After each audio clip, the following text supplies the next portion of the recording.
South Asia Bangla বৈঠকে আপনাদের সঙ্গে রয়েছি আমি মাসকাওয়াত হাসান। আজকের বাংলা বৈঠকে আমরা আলোচনা করতে চাই অপরাধ এবং শাস্তি, বিশেষত দক্ষিণ এশীয় যে সমাজ তার আলোকেই আমরা এই সমাজে অপরাধ এবং শাস্তিকে কিভাবে দেখা হয় সেটিকে বুঝতে চেষ্টা করব। আজকে এই আলোচনায় আমাদের সঙ্গে রয়েছেন বুলবুল হাসান, সাবেক বিতর্ক সংগঠক। বুলবুল হাসান একজন লেখক ও সাংবাদিক। এই যে দক্ষিণ এশীয় সমাজ, এখানে অপরাধ এবং শাস্তির ব্যাপারটা খুব একটা স্পষ্ট বলে মনে হয় না। একটা ছোট্ট উদাহরণ দিয়ে তারপর আলোচনার মধ্যে যাচ্ছি যে এই করোনা কালে আমরা দেখলাম যে পুরো বিশ্বের মানুষ থমকে গেছে, কিন্তু দক্ষিণ এশিয়ার দেশগুলোতে অপরাধ প্রবণতার কোনো কমতি আমরা দেখলাম না। দেখা গেল যে কেউ ত্রাণ চুরি করছে, কেউ বা স্বাস্থ্য সামগ্রী ক্রয়ের ক্ষেত্রে গিয়ে সেই একই রকম কমিশন বাণিজ্য চালিয়ে যাচ্ছে। মানে করোনার সময়টিকে আরেকটি বালিশ বসন্ত বা কাছিম বসন্ত করে তুললো যেন। এই যে একটা মানুষের মধ্যে অপরাধ বোধের যে অভাব, সেটি দক্ষিণ এশিয়ায় খুব প্রকট।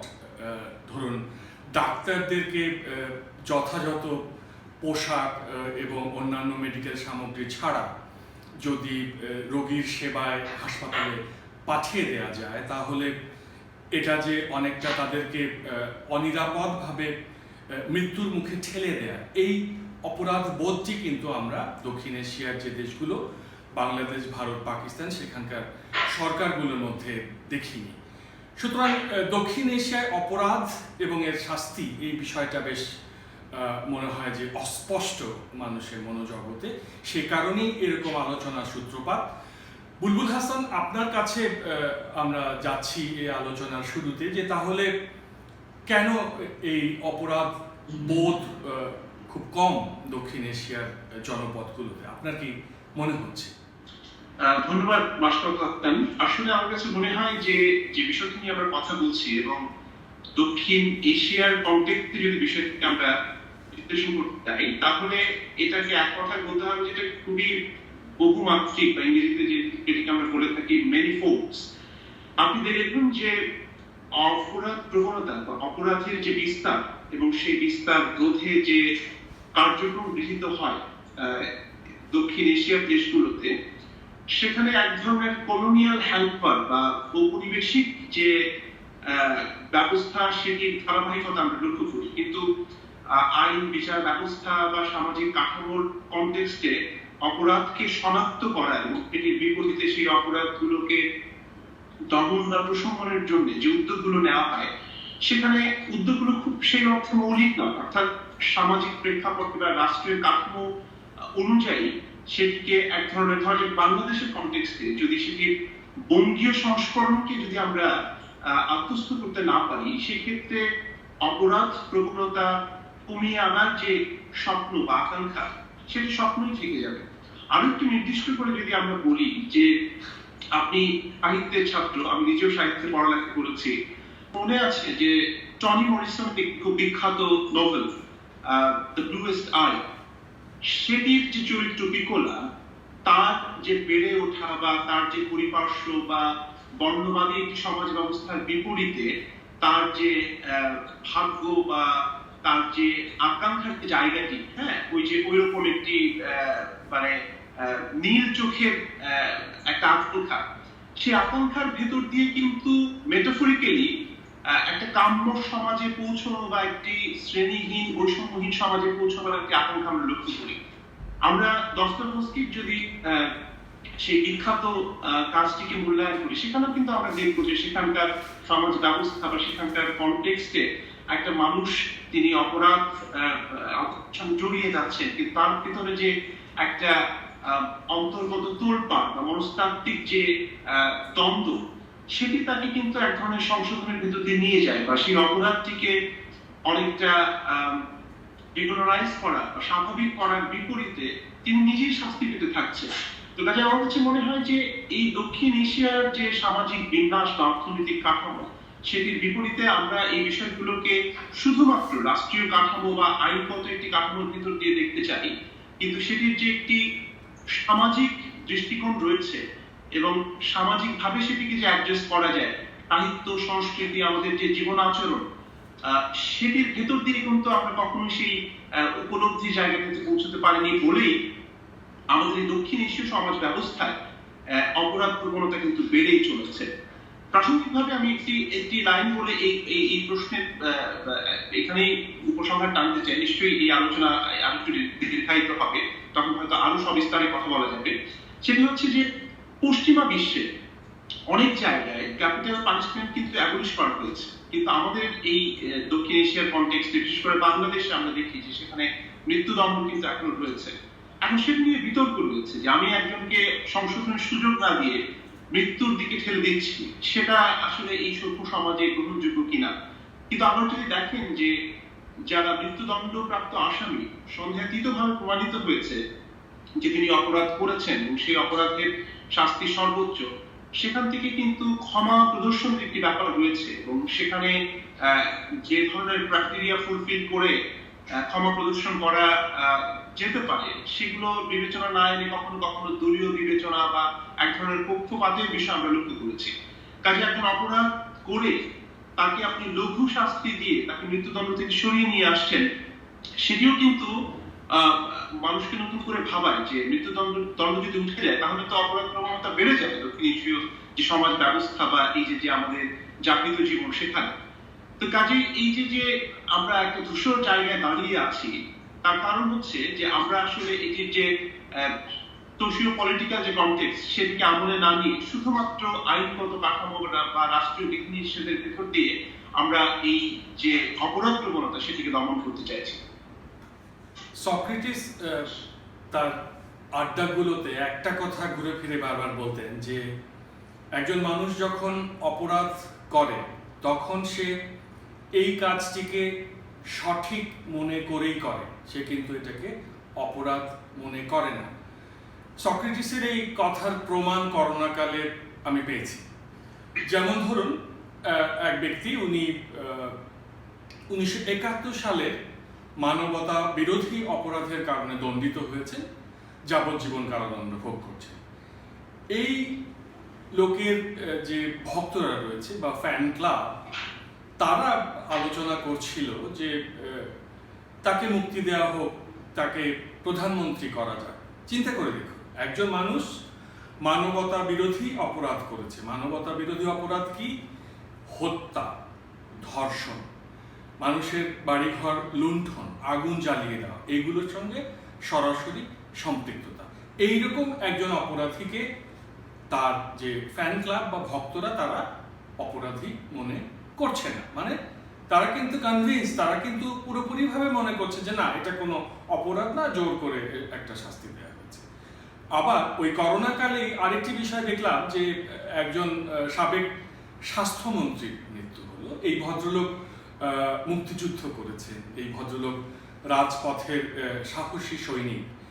তার জীবনে গর্বের এবং গৌরবের অনেক দিক রয়েছে এবং বাংলাদেশ চেতনার সঙ্গে মিশে থাকা একটি নাম তিনি। কিন্তু উনি যখন আবার প্রশাসনিক দায়িত্বে এলেন স্বাস্থ্যমন্ত্রী হিসেবে, তখন তার অধীনে যে খরচ হয়েছে সেগুলো খুব স্বচ্ছতার সঙ্গে হয়েছে এমন ধারণা নেই। এবং আজকে করোনাকালে যে বিপর্যস্ত স্বাস্থ্য ব্যবস্থা এবং চিকিৎসাহীনতায় বা পরিচর্যার অভাবে রোগী মৃত্যুর যে মৃত্যু ঘড়ির যে বেদনা আমাদের চারপাশে, এই যে একটি মানবতা বিরোধী অপরাধ, এর সঙ্গে এই ভদ্রলোকের একটি সংশ্লিষ্টতা খুঁজে পাওয়া যাচ্ছে, যে কারণে কিছু মানুষ বিক্ষোভ প্রদর্শন করেছে। কিন্তু এই ভদ্রলোকের যে ফ্যান ক্লাব বা ভক্ত, তারা মনে করছে যে না, উনাকে শুধু সাদাই বলতে হবে। উনাকে সাদা এবং কালোর মাঝে যে একটা ধূসর জায়গা থাকতে পারে, একজন মানুষ যে তার জীবনে ভালো কাজ করতে পারেন, আবার আরেকজন মানুষ, একই মানুষ যে অপরাধও করতে পারেন, এবং এই দুয়ের মাঝ থেকে একজন মানুষকে খুঁজে পাওয়া যেতে পারে, এই ধারণা কিন্তু ভক্তদের মধ্যে নেই। ভক্তরা বোঝে সাদা বা কালো। আওয়ামী লীগ বা বিএনপি, হিন্দু বা মুসলমান, এইরকম আর কি। তো এইখানে কিন্তু এই ব্যাপারটা দেখা গেল যে এমনকি মামলা দিয়ে দিল, এই ভদ্রলোকের কেউ সমালোচনা করলে তার বিরুদ্ধে মামলা দিয়ে দেওয়া, পুলিশ তাদেরকে ধরে নিয়ে যাওয়া। তার মানে আমি যে দুটো উদাহরণ দিলাম সেখান থেকে বোঝা গেল যে সক্রেটিসের ওই কথাটি ঠিক। এই দক্ষিণ এশীয় সমাজে, শুধু বাংলাদেশ না, এই চিত্রপট কিন্তু ভারত এবং পাকিস্তান, এই দক্ষিণ এশিয়ায় অপরাধ সম্পর্কে ধারণাই তৈরি হয়নি। অপরাধকে অপরাধ বলে মনেই করছে না যারা, সেইখানে এই অপরাধের বিনাশ, সেইখানে একটি সভ্য সমাজের প্রত্যাবর্তন, এ তো অনেক দীর্ঘ পথ চলা। বুলবুল হাসান, আপনার কি মনে হয়? অর্থাৎ আপনি সাবেক স্বাস্থ্যমন্ত্রী মোহাম্মদ নাসিমের যে উদাহরণটি দিয়েছেন, আমি নিজেও আসলে বিষয়টি লক্ষ্য করেছি যে তাকে মূল্যায়ন করতে গিয়ে এক ধরনের বাইনারি যে পয়েন্ট অফ ভিউ, সেটির রিফ্লেকশন দেখতে পাচ্ছি আমরা সেই বিশ্লেষণের ক্ষেত্রে, তাকে মূল্যায়নের ক্ষেত্রে।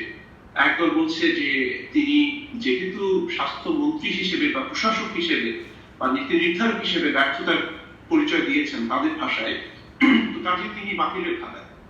অন্যদিকে যারা তার ভক্তকুল, তারা মনে করছেন যে গণতান্ত্রিক আন্দোলন সংগ্রাম এবং তার যে পারিবারিক ভূমিকা, তার বাবার বাংলাদেশের মুক্তিযুদ্ধ বা স্বাধীন বাংলাদেশের অভ্যুদয়ে যে অবদান বা কন্ট্রিবিউশন, সেটিকে বিবেচনায় এনে আসলে তার প্রশাসনিক যে ব্যর্থতা বা অদক্ষতা বা যে অভিযোগগুলো রয়েছে, সেগুলোকে এক ধরনের এক পাশ তাকে মূল্যায়ন করা, দুটোই খুব প্রবলেমেটিক আমার কাছে মনে হয়। এবং আপনি যে লেখাটি লিখেছেন, আমার মনে হয় যে এই ধরনের বিতর্কে এই জাতীয় লেখা বা আপনি যে লেখাটিকে যেভাবে কম্পোজ করেছেন, খুবই ওয়েল কম্পোজ এবং আমার কাছে মনে হচ্ছে খুবই ক্লাসিক একটা লেখা, যেখানে আপনি দেখাতে চেয়েছেন যে তার দোষ ত্রুটি সেটা তো একটা দিক, কিন্তু সেটির বিপরীতে তার কন্ট্রিবিউশনটাকে অগ্রাহ্য করার কিন্তু কোনো সুযোগ নেই। মানে আপনার লেখাটিকে আমার কখনোই মনে হয়নি যে তাকে তার মৃত্যুর কারণে আপনি তাকে গ্লোরিফাই করছেন। এবং ওই জায়গাটিতে আমি দাঁড়াতে চাই যে একটা মানুষ পুরোপুরি ভাবে খারাপ বা নেতিবাচক ভূমিকা পালন করেছেন তার সমগ্র জীবনে, সেটি তো হতে পারে, তার কিছু ভালো দিক রয়েছে। কাজেই সেই মূল্যায়নের ক্ষেত্রে সেই দিকটিও আসতে হবে। যখন আল মাহমুদ চলে গেলেন আমাদের মাঝ থেকে, তখন কিন্তু এই বিতর্ক এসছে যে তিনি স্বৈরাচার কিংবা মৌলবাদী গোষ্ঠীর কাছে এক ধরনের আত্মসমর্পণ করেছেন বলে যে অভিযোগটি তার ভিতরে রয়েছে, এটিকে অনেকে অপরাধ হিসেবে গণ্য করতে চান। সেই কারণে তার কবিতাকে এক ধরনের বাদ দিতে চান, হ্যাঁ, আমলে আনতে চান না। তাকে আধুনিক হিসেবে মানতে অনেকেই অস্বীকৃতি জানিয়েছেন। তার মধ্যে আমার খুব প্রিয় একজন লেখক হুমায়ুন আজাদও রয়েছেন। তার যে আধুনিক বাংলা কবিতার সংকলন, সেখানে তিনি আল মাহমুদ সহ এরকম অনেকেই বাদ দিয়েছেন। কিন্তু আমি এই জায়গাটিতে, আপনি সক্রেটিসের উদাহরণটি টেনেছেন, আমি অনেকটা সেই জায়গাতেই চিন্তা করতে চাই যে ধরা যাক 21শে ফেব্রুয়ারি এরকম একটি কবিতা যে পরবর্তী সময় গান গেয়েছেন প্রতুল, সেই কবিতাটিকে লিরিক্স হিসেবে ব্যবহার করে এরকম একটি অসাধারণ কবিতা বা নোলক বা বাংলাদেশের স্বাধীনতা নিয়েও তার অসাধারণ কিছু লেখনী রয়েছে, কবিতা রয়েছে, হ্যাঁ। তো আমি তো একবারে সবকিছুকে বাদ দিতে পারি না। আমার মোহাম্মদ নাসিমের ক্ষেত্রে বিষয়টা সেরকম। কাজে আমার কাছে মনে হয় যে যে নৈতিকতার কথা আমরা বলি বা যে অবজেক্টিভিটির কথা বলি, সেইভাবে যদি মানুষকে মূল্যায়ন করা না যায়, তাহলে কিন্তু সমাজে বিভাজন বাড়তে থাকবে। একটা মানুষ, তিনি স্কলার হতে পারেন, তিনি দার্শনিক হতে পারেন, তিনি কবি হতে পারেন, তিনি রাজনীতিবিদ হতে পারেন, সমাজে তার অবদানটিকে আলাদা করা এবং তার কাজগুলোকে মূল্যায়ন করে সেখানে যদি নেতিবাচক কোনো বিষয় থেকে থাকে, সেটিকেও সাহসের সঙ্গে তুলে আনা, এই যে খুব ভারসাম্যপূর্ণ একটি ব্যাপার, সেটি দক্ষিণ এশিয়ার রাজনৈতিক সংস্কৃতিতে কিংবা আমাদের সামাজিক যে বাস্তবতা, সেখানে একেবারেই অনুপস্থিত। সেই কারণেই আমার কাছে মনে হয় যে সংশোধনের সুযোগ বা একটি মানুষের ভালো কাজকে গ্লোরিফাই করে সেটির মাধ্যমে যে সমাজকে আলোকিত করা বা সমাজে এই বিষয়টিকে এক ধরনের পৃষ্ঠপোষকতা করার মানুষের সংখ্যা কিন্তু দিন দিন খুব কমে যাচ্ছে। খুবই বাইনারি একটি ব্যবস্থার ভিতরে আমরা চলে যাচ্ছি, ভালো অথবা খারাপ। সেই ইরাক যুদ্ধের সময় বুশের যে একটা অবস্থান, সে তুমি হয়তো আমার পক্ষে অথবা বিপক্ষে, মাঝামাঝি কোনো একটি জায়গা বা মিডল গ্রাউন্ড যেটিকে আমরা বলে থাকি রাজনীতিতে, সেটি কোথায় যেন অনুপস্থিত। আমার কাছে এটা খুবই সংকটপূর্ণ একটি অবস্থা বলে মনে হয়। এবং এই অবস্থা যদি চলতে থাকে, তাহলে আপনি যে প্রশ্ন দিয়ে শুরু করেছিলেন যে বাংলাদেশে এই যে প্যান্ডেমিকের ভেতরেও যেখানে একটা মানবিক বিপর্যয়, সেই বিপর্যয়ের ভেতরেও যে অপরাধ প্রবণতা বেড়েই চলেছে, সেটির সঙ্গে কিন্তু এই যে মানসিকতার একটি সম্পর্ক রয়েছে। অর্থাৎ ধরা যায় সরকারের দিক থেকে যে ধরনের উদ্যোগ নেওয়া হয়েছে, কেউ কি বলতে পারে সরকারের তীব্র যারা সমালোচক তারাও কি বলতে পারে সব কাজে খারাপ হয়েছে বা সরকার একেবারেই চেষ্টা করেনি এই প্যান্ডেমিককে অ্যাড্রেস করার জন্য, এই সংকট মোকাবেলার জন্য? আবার যারা তার পক্ষে অবস্থান করছেন তাদের কথা শুনে মনে হয় যে বাংলাদেশ ইউরোপ আমেরিকার যে স্বাস্থ্য ব্যবস্থা বা সেই কাঠামো থেকেও অনেক ভালো একটি অবস্থানে রয়েছে এবং খুব দক্ষভাবে এই বিষয়গুলোকে হ্যান্ডেল করা হচ্ছে। দুটোর কোনোটি কিন্তু ঠিক নয়। কাজেই আমরা যদি একটু নৈতিক ভাবে চিন্তা করি তাহলে আমরা সত্যকে কতটুকু ধারণ করতে পারবো জানি না, কিন্তু সত্যের কাছাকাছি পৌঁছতে পারবো। আমাদের এই সময়টাতে এটা সবচেয়ে বেশি জরুরি বলে আমি মনে করি। মাসুদ হাসান, দক্ষিণ এশীয় জনপদটিকে পায়ে হেঁটে জায়গায় জায়গায় গিয়ে মানুষজনের আচরণ পর্যবেক্ষণ করা খুব কঠিন, কিন্তু গত 10টি বছরের সামাজিক যোগাযোগ মাধ্যমে এসে যাওয়ায় দক্ষিণ এশিয়ার মানুষের মোটামুটি ভাবে আচার আচরণের আয়নাটি যেন হয়ে দাঁড়িয়েছে সামাজিক যোগাযোগ মাধ্যম। সেখানে যেটা লক্ষ্য করা গেছে যে ধরা যাক একটি হত্যাকাণ্ড ঘটেছে বা একটি ধর্ষণের ঘটনা ঘটেছে বা কোনো একটি অপরাধ ঘটেছে, তখন এটার প্রতিবাদ যারা করতে আসে তারা গণপিটুনি দিয়ে এই অপরাধীকে মেরে ফেলতে চায়, এই অপরাধীর ক্রস ফায়ার দাবি করে, মৃত্যুদণ্ড চায়, মানে চোখের বদলে চোখ। এটি একেবারে অনুশীলিত একটি বাস্তবতা হয়ে গেছে এবং এটি যে কি ভয়ঙ্কর একটি চেহারা নিয়েছে তা সামাজিক যোগাযোগ মাধ্যমের যে গবেষণাগার সেখানে ধরা পড়ে। এই জায়গাটিতে একটি প্রশ্ন আপনার কাছে যে আপনি কি আমার এই পর্যবেক্ষণকে খানিকটা দেখবেন চারিদিক থেকে? যে আমি যেটি বলতে চাচ্ছি যে এটি যে খুব পুরনো একটি কথা যে পাপকে ঘৃণা করো, পাপীকে নয়, অপরাধকে ঘৃণা করো, অপরাধীকে নয়। এই কথাটিকে অনেকে মনে করেন যে এটা খুব আউটডেটেড, এটা খুব তামাদি, এটা খুব ক্লিশে, এটা খুব অ্যাপোলজিস্ট, এটা খুব প্রশমনবাদী, এটা খুব এর মধ্যে কোনো একটা রাজনৈতিক ধান্দা আছে। কিন্তু সত্যিকার অর্থে আসলে যে মানুষের যে জীবন দর্শন তাতে কিন্তু ওই যে শেকড়ের যে কথাগুলো, এই যে পাপকে ঘৃণা করো, পাপীকে নয়, এই কথাটি আপনি দেখবেন যে গ্রাম বাংলায় বিভিন্ন বাড়িতে দোকানে ছোট্ট ওই রাংতার মধ্যে কাগজের মধ্যে লেখা থাকতো, এটা ঝুলানো থাকতো উপদেশ বাণী হিসেবে যে মানে পাপকে ঘৃণা করো, পাপীকে নয়। তো এই জন্য আমাদের সমাজে যেটা হয়েছে যে অপরাধ সংশোধনের কোনো চেষ্টা কারোর মধ্যে নেই, মানুষের মধ্যে সম্ভাবনাকে খুঁজে দেখার কোনো চেষ্টা নেই। একটা প্রতিহিংসার ঘূর্ণাবর্তে একটা বলা হয় যে সিরিয়াল কিলারের মতো যেন ঘুরছে মানুষ নানা দিকে। আপনি কি বলবেন বুলবুল হাসান? জি, আপনার এই প্রশ্নের অনেকগুলো দিক রয়েছে। মানে যদি আমি এই বিষয়গুলো নিয়ে একটু প্রেসাইজলি আলোচনা করতে যাই, আপনি দেখবেন যে এই যে আপনি যেটা বললেন যে পাপকে ঘৃণা করো, পাপীকে নয়, এটার যে অন্তর্নিহিত তাৎপর্য বা এটি যে গভীরতা সেটিকে আমরা অনেক ক্ষেত্রেই উপলব্ধি করতে ব্যর্থ হয়েছি। পাপকে ঘৃণা করার অর্থ হচ্ছে যে এটা কিন্তু একটা গভীর সমাজতাত্ত্বিক বীক্ষণ, যেখানে আপনি যদি পাপটিকে সেভাবে বোঝাতে পারেন সমাজের যে সমাজবদ্ধ প্রাণীরা রয়েছে বা মানুষ যারা রয়েছেন সামাজিক প্রাণী হিসেবে, তারা যদি পাপের এই যে একটা বলবো যে চোরাবালি সেটা থেকে বেরিয়ে আসতে চান, তাহলে সংশোধনের সুযোগ রেখেই কিন্তু বেরিয়ে আসতে হবে। আমাদের সমগ্র জীবনে অনেক ধরনের ভুল রয়েছে, অনেক ধরনের ত্রুটি রয়েছে, অনেক ধরনের বিচ্যুতি রয়েছে। আমি যদি সেই বিচ্যুতি থেকে বেরিয়ে আসার সুযোগটি না পাই, সমাজ যদি আমাকে সেই সুযোগটি না দেয় বা রাষ্ট্র যদি আমাকে সেই স্পেসটি না করে দেয়, তাহলে সারা জীবন কিন্তু একটা অপরাধ বোধ নিয়ে যে অপরাধটি আমি করেছি, যে ভুলটি আমি করেছি, যে বিচ্যুতির ভিতর দিয়ে আমি গিয়েছি, আমি কিন্তু বারবার সেটিকে জাস্টিফাই করবার চেষ্টা করব। অর্থাৎ সেটি যাতে আমি না করতে পারি সেই কারণে ওই ভুলটিকে মেনে নিয়ে আমাকে যে এক ধরনের একটা ইনক্লুসিভ পয়েন্ট অফ ভিউ থেকে আমাকে আবার যে ইনকর্পোরেট করে সমাজে বা রাষ্ট্রে বা আমাদের গোটা ব্যবস্থায়, সেই ধরনের উদ্যোগ কিন্তু আমি দেখতে পাইনি। এটি হচ্ছে 1 নম্বর বিষয়। 2 নম্বর বিষয় হচ্ছে আপনি হয়তো লক্ষ্য করেছেন যে আমাদের বাংলাদেশের সোসাইটিতে যেটা হয় যে নাসিরনগরের ঘটনা ঘটে, আমাদের এখানে সাম্প্রদায়িক অনেক ধরনের ইস্যু তৈরি হয়। আপনি যে ক্রসফায়ারের কথা বলেছেন বা বিচার বহির্ভূত হত্যাকাণ্ডের কথা বলেছেন, সেখানে না আমরা এক ধরনের সিলেক্টিভ বলবো যে মানসিকতা থেকে, যে আমার পক্ষের দলটি যখন করছে বা আমার পক্ষের যে গোষ্ঠীটি, এমনকি কখনো কখনো রাষ্ট্রীয় পৃষ্ঠপোষকতা এই কাজগুলো যখন হয়, তখন দুটো ভাগ হয়ে যায়। হ্যাঁ, তখন আবার একটা বাইনারি পদ্ধতি চালু হয় যে যিনি আওয়ামী লীগের সমর্থক তিনি আওয়ামী লীগের সময়ে আওয়ামী লীগের যে সরকার ভুলগুলো করছে সেটি কোনো ধরনের কোন সমালোচনায় থাকেন না, এক ধরনের মুখ বুঝে বসে থাকেন, এই মুখ পাকিস্তানি। আবার বিএনপির সময় যা কিছু হয়েছে 21শে আগস্ট থেকে শুরু করে বিচার বহির্ভূত হত্যাকাণ্ড, এগুলো তখনও হয়েছে। ওই বুদ্ধিজীবীদেরকে তখন কিন্তু আমরা সোচ্চার হতে দেখিনি, যারা আজকে সাংঘাতিক রকমের সোচ্চার।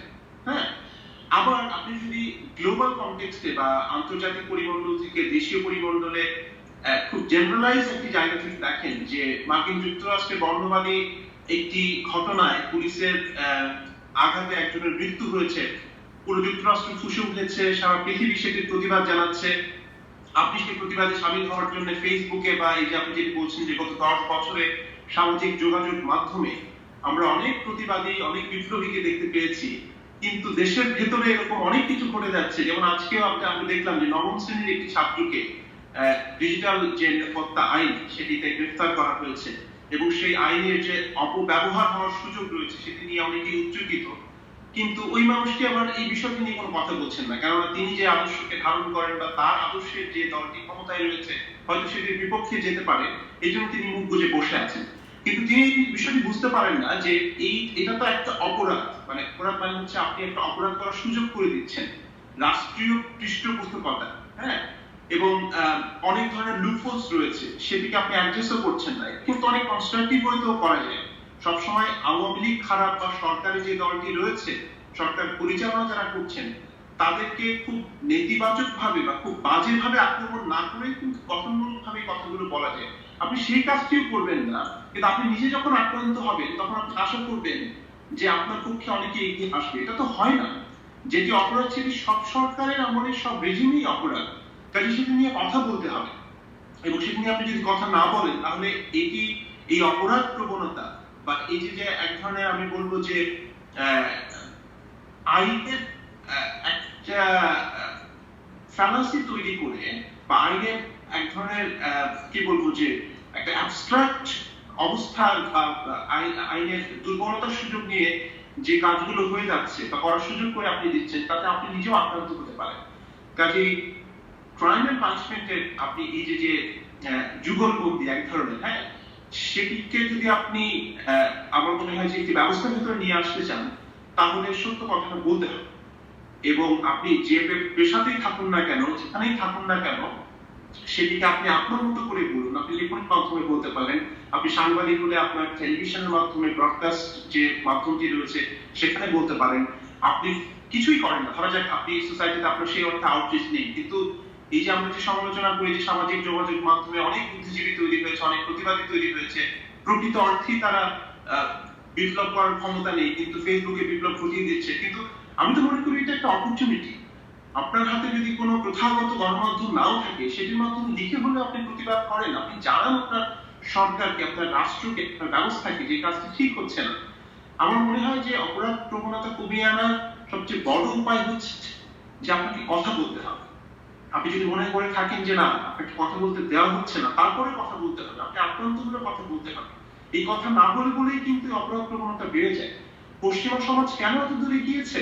আমরা যদি ঠান্ডা মাথায় চিন্তা করে আমরা দেখবো যে এই যে এত কিছু আছে, এত কিছু প্রাপ্তি, আমি যদি ইন্টারন্যাশনাল কনটেক্সটে দেখি, সেখানেও কিন্তু অনেক ধরনের অপ্রাপ্তির গাথা রয়েছে। সেখানে আনএমপ্লয়মেন্ট রয়েছে, সেখানে স্বাস্থ্য ব্যবস্থার দুর্বলতা রয়েছে, সেখানে কিন্তু মানুষ কথা বলে এবং পলিটিক্যাল সিস্টেমকে প্রশ্ন করে।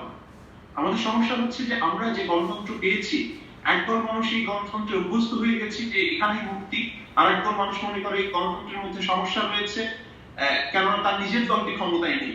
কিন্তু ট্রুলি একাডেমিক জায়গা থেকে, হ্যাঁ, যদি আমরা এই পলিটিক্যাল সিস্টেমকে বিচার বিশ্লেষণ করি, তাহলে দেখতে পাবো যে 5 বছরের জন্য আমরা যাদেরকে নির্বাচিত করছি, সেই 5 বছরের মধ্যে যে সিদ্ধান্তগুলো নেওয়া হচ্ছে, সবসময় কি সেই সিদ্ধান্তগুলো সঠিক বা সেটি কি জনকল্যাণকর হচ্ছে না? তো কাজে এমন একটা ব্যবস্থা বা এমন একটা বলবো যে প্রেশার গ্রুপ বলতে পারি বা একটা সিভিল সোসাইটির উপস্থিতি সেখানে অনুপস্থিত, যে এই 5 বছর ভিতরে তাদের ভুলগুলোকে সংশোধন করার জন্য যতটা সোচ্চার হওয়া দরকার সেই কাজটি কিন্তু আমরা করতে পারি। আমরা কিছু বিশ্ববিদ্যালয়ের শিক্ষক, কিছু সাংবাদিকদেরকে বিচ্ছিন্নভাবে প্রতিবাদ করতে দেখছি, কিন্তু আমাদের সমাজে কালেকটিভ রেসপন্সিবিলিটি থেকে সম্মিলিত বা সামষ্টিক যে প্রতিবাদ উঠে আসার কথা ছিল সেটি এখনো উঠে আসেনি বলেই আমাদের যারা মাইটি যারা সরকার বা মাইটি যারা ব্যবস্থার ভেতর দিয়ে যাচ্ছেন, সরকার পরিচালনা করছেন, তারা তাদের অভিষ্ট লক্ষ্যে পৌঁছে যাচ্ছেন, যেটা কখনো কখনো আমার কাছে মনে হয় যে খুবই গণবিরোধী এবং জনকল্যাণ প্রশ্নে, জনস্বার্থের প্রশ্নে ভীষণ রকমের ঋণাত্মক। দক্ষিণ এশীয় সমাজ বাস্তবতায় অপরাধ এবং শাস্তি এই বিষয়টি নিয়ে নানা দিক থেকে আলোকপাত করলেন লেখক ও সাংবাদিক বুলবুল হাসান। এই আলোচনা আরো দীর্ঘায়িত হবে, এরপরে আমরা আরো এই আলোচনাটিকে নিয়ে আসবো, কেননা আসলে যে কারাগার ব্যবস্থাটি চালু রয়েছে দক্ষিণ এশিয়ার দেশগুলোতে, সেই কারাগারের মধ্যে একজন মানুষকে সংস্কারের কোনো ইচ্ছা নেই, কেবল শাস্তি দেওয়ার ইচ্ছা আছে, যে কথাটি বুলবুল হাসান তার আলোচনায় এনেছেন। তো কিন্তু করোনা যখন মানুষকে কারাগারে আবদ্ধ করেছে, তখন এই করোনার কারাগারে আমরা আত্মসমালোচনা, আত্মশুদ্ধির, আত্মসংস্কারের একটা সুযোগ পেয়েছি। সেই সুযোগটাকে আমরা কাজে লাগাতে চেষ্টা করছি। আমরা যখন সমাজের সমালোচনা করি, আমরা যখন রাষ্ট্রের সমালোচনা করি, আমরা যখন অঞ্চলের সমালোচনা করি, আমরা আসলে আত্মসমালোচনাই করি। মানুষ আসলে অনেক সম্ভাবনাময়। আমরা আজকে মানুষের সমালোচনা করেছি, কিন্তু এই মানুষই যদি অপরাধকে অপরাধ বলে বুঝতে পারে, এই মানুষ যদি এটুকু বুঝতে পারে যে তার মাধ্যমে আরেকটি মানুষের বিন্দুমাত্র ক্ষতি হওয়াটাই একটা অপরাধ, তাহলে এই সমাজ, এই রাষ্ট্র, এই অঞ্চল সভ্যতার আলোয় দীপিত হতে খুব বেশি সময় লাগার কথা নয়। আজকের মতো এখানে বিদায় নিচ্ছি। সবাইকে ধন্যবাদ যারা এতক্ষণ আমাদের সঙ্গে ছিলেন।